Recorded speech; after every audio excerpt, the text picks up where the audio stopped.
यदि भाजपा नेताओं को डराने की कोशिश की तो जमीन के अंदर 2 गज नीचे गाड़ दिए जाओगे। प्रियव्रत सिंह, तुम वो शेर हो जो चाबुक उठाओ तो सलाम करता है, और तुम्हारी जो कार्य करने की जो शैली है वो आतंकवादी की तरह है।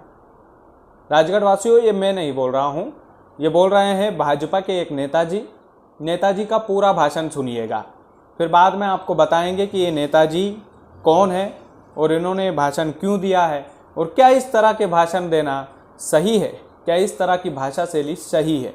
इसका भी हम पूरा जो विश्लेषण है वो आगे की वीडियो में करेंगे। लेकिन सबसे पहले कुछ मत कीजिए, ये जबरदस्त और जोरदार भाषण सुनिए।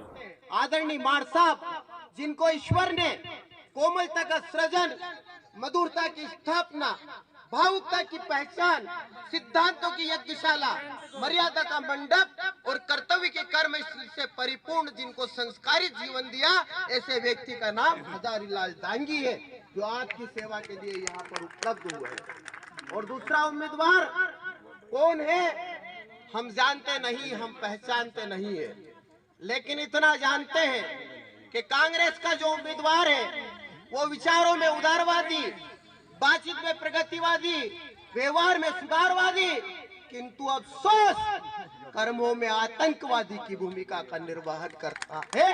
उसका नाम प्रियव्रत सिंह खींची है। तो सुन लो कांग्रेसी भाइयों, मार साहब ना गया है ना जाएगा।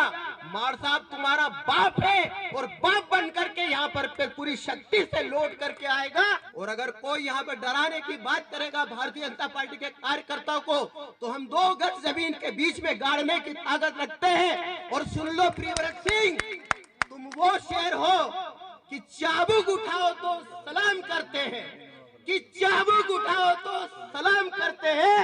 और प्रियव्रत सिंह वो शेर है जो सर्कस में काम करते हैं।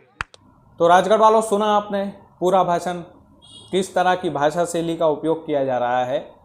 ये जो नेताजी है ये ठाकुर ओम दांगी जी हैं, इनका नाम ठाकुर ओम दांगी जी है, और ये भगोरा गांव में भाषण दे रहे थे। भाजपा प्रचार प्रसार पर निकली है और प्रचार प्रसार के दौरान ये भाषण दे रहे थे, और इन्होंने जितना भी जहर उगला, जितनी भी इनकी वाणी से जो अच्छे अच्छे शब्द निकले वो चुनावी रैली में निकले। प्रियव्रत सिंह को इन्होंने आतंकवादी बताया, जो अभी कांग्रेस से वर्तमान में खिलचीपुर के विधायक है, उनको आतंकवादी बताया, और उनको इन्होंने प्रत्याशी भी बोला कि भैया खिलचीपुर का जो प्रत्याशी है उसकी कार्यशैली आतंकवादी की तरह है। क्या इस तरह के भाषण देना सही है? क्या चुनावी रैलियों में तू तड़ाके से किसी को संबोधित करना सही है, चाहे वो अपोजिट पार्टी वाला ही क्यों ना हो? ये मैं राजगढ़ वालों पर छोड़ूंगा, क्योंकि अगर मैं इस पर टिप्पणी दे दिया तो फिर कमेंट की बौछार चालू हो जाएगी कि कृष्णपाल जी आप तो कांग्रेसी माइंडेड है। आपने खुद ने भाषण सुना है, राजगढ़ वालों आप खुद बताइए कि क्या इस तरह की भाषणबाजी किसी भी पार्टी के नेता के लिए सही है? क्या इस तरह की भाषणबाजी, इस तरह की भाषा से कोई भी नेता आगे बढ़ सकता है अपने राजनीतिक करियर में? ठाकुर ओम दांगी जी, मेरी कोई पर्सनल दुश्मनी आपसे है नहीं, और ना ही आपसे कोई पर्सनल लेना देना है, लेकिन मेरी आपको एक सलाह ज़रूर है कि इस तरह की जो भाषणबाजी है वो आपको नहीं देना चाहिए। एक अच्छे नेता की निशानी नहीं है इस तरह की भाषा शैली का उपयोग करना, किसी को आतंकवादी बता देना, तू तड़ाके से बात करना। और ठीक है, आप एग्रेसिव हो चुनाव में, अच्छी चीज़ें हैं, लेकिन हमारा राजगढ़ ज़िला प्यार मोहब्बत वाला है सर, और प्यार मोहब्बत से भी यदि आप, हमारे जो बुजुर्ग लोग सामने बैठे थे उनको यदि आप अपने भाषण में समझाते तो उनको मेरे ख्याल से आपकी बात समझ में आ जाती। लेकिन कोई बात नहीं, आप एग्रेसिव हो गए थे, तमाम सारी चीज़ें रही थी, मुझे उससे कोई दिक्कत नहीं है। और ये जो 2 गज नीचे ज़मीन के नीचे गाड़ देंगे, बीजेपी नेता को किसी ने डराने की कोशिश की, तो इस तरह की जो भाषा शैली वो आपके लिए ही नकारात्मकता जो है वो पैदा करती है।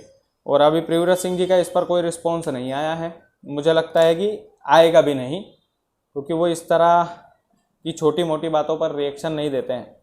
लेकिन आतंकवादी बता देना, इस पर तो प्रियव्रत सिंह जी को एक्शन लेना चाहिए कम से कम, कि अगर वो आतंकवादी वाकई में नहीं है, उनकी कार्यशैली में आतंकवादी किसी को करार देना मतलब ये तो बहुत बड़ी बात हो जाती है। तो देखने वाली बात होगी, लेकिन ये है कि सुधार करना चाहिए दांगी जी आपको थोड़ा सा, मेरे ख्याल से। बाकी आपकी अपनी सोच है, आप जिस तरह से आगे बढ़ना चाहते हैं आप बिल्कुल बढ़े, मैं आपको रोकने वाला कोई नहीं होता हूँ। लेकिन राजगढ़ वालों के ऊपर भी छोड़ता हूँ कि क्या इस तरह की भाषा शैली का उपयोग करना सही है। राजगढ़ वालों, आप खुद हमें कमेंट में बताइएगा। बहुत बहुत धन्यवाद।